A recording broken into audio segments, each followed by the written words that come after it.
Hi, Marianne Croce here from Small Biz Vantage and the creator of 3 Day Weekends Coaching. And I am so glad to be here each and every week with business leadership in 15 minutes. I do this for two reasons. One is for you to be able to shift your perspective, your vantage, if you will, how you look at your business and turn it into your competitive edge. And secondly, it's for you to take one action item away each and every week and implement it in your business. So, the most common question I get asked from people is, Marianne, who do you work with? And I primarily work with people that are in the automotive and skilled trade industries. These are owners who have teams and they want their business to stop consuming them. They feel as though, even though they have a team, that everyone still comes to them. And in many cases, they feel like they're going and thinking about their business all the time, maybe even 24/7. And they want to stop that and have a life, but they don't want it to negatively affect their business. So that's where I come in and I help. So this week's topic is owners, leaders. Are you quitting? Now, I understand that owners and leaders have a lot going on with the day to day. You are managing activities in your business and you're leading people.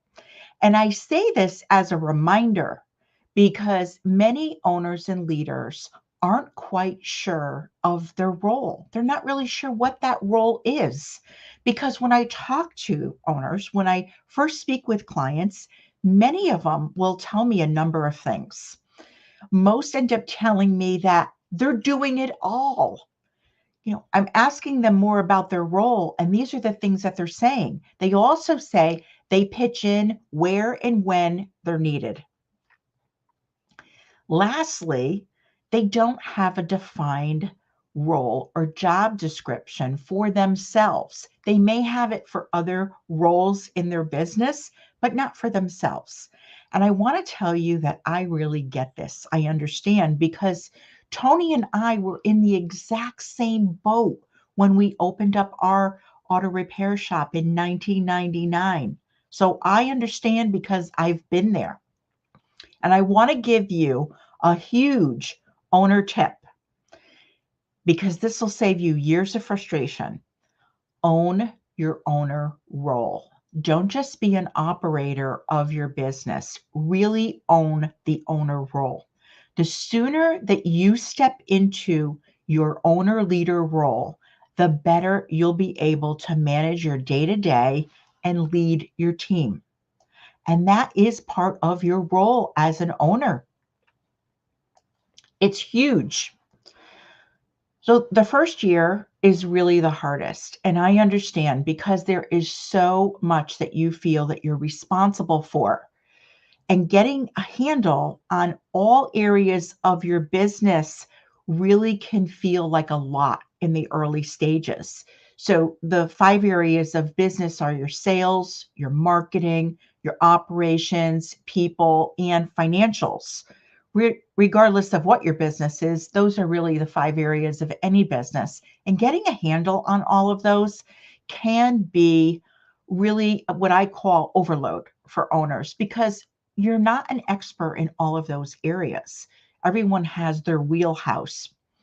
But once you do that, it's really time to step into your owner role.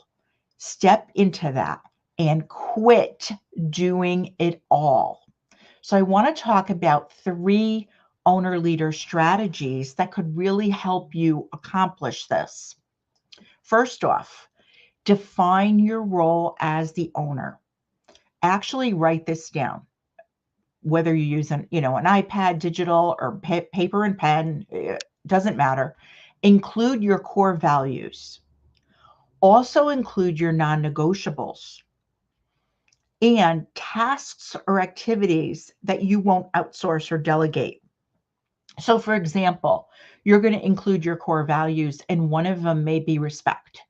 A core value for you is that you want respect to be mutual. Anyone coming into your shop and anyone on your team to be treated with respect.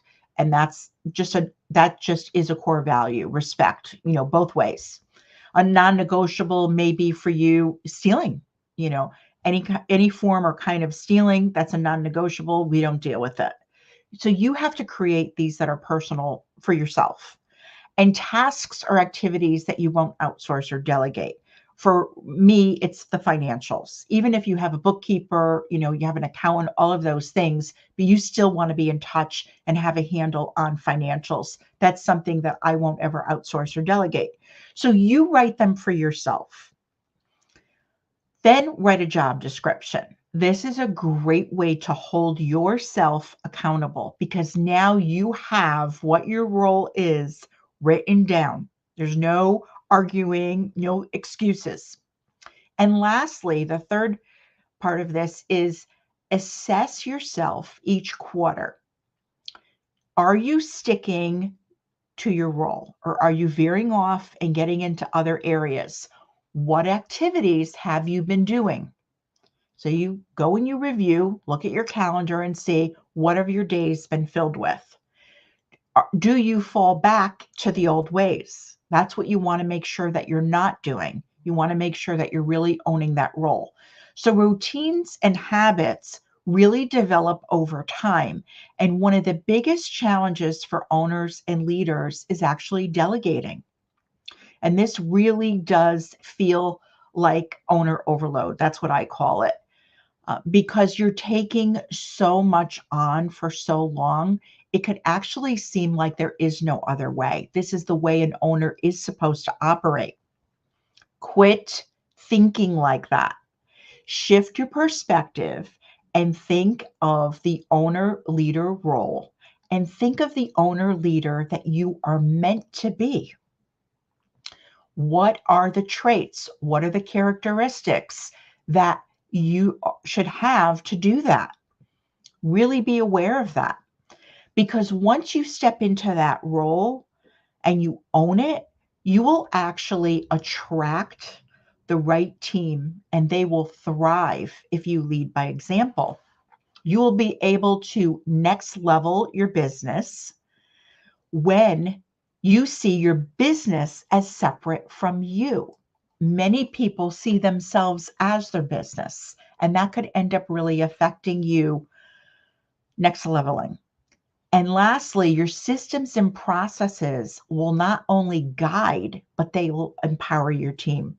You give your team the opportunity to shine so that you can leave as you need or want to. You're able to step away from time to time. The other thing you need to quit whining, blaming, and complaining about all the challenges that we face today as owners. Start on a path to solutions. You're good problem solvers. So these are the things that you need to focus on. As an owner leader, part of your role includes being an example of professionalism to the industry. Very, very important part of it. Think it, live it, and breathe it. I'm talking professionalism. So review and think back, assess if there's certain areas that you're not showing up as professional.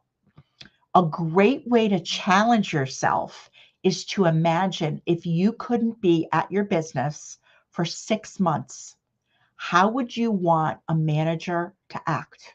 How would you want them to show up? What would you want them to do? What would their role consist of?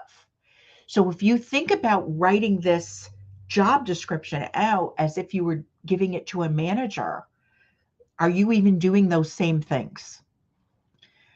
Are you doing the things now, or are there ways to improve your performance? So are you doing all of those things? Or, is there room for improvement? As owners and leaders, you should always be looking for things to take off your plate. The goal is to be productive, not just busy. And that's what I hear a lot of owners telling me, that they're busy. Very few tell me that they're actually productive.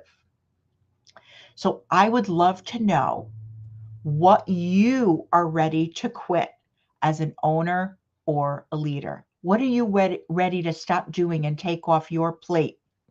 There's always something that we could do. I want to thank you so much for being here this week. I look forward to next week's business leadership in 15 minutes. And if you enjoyed this, if you found this valuable, please share it with another business owner or leader because we can all learn and grow from each other. Thanks again for being here. Have an enjoyable week.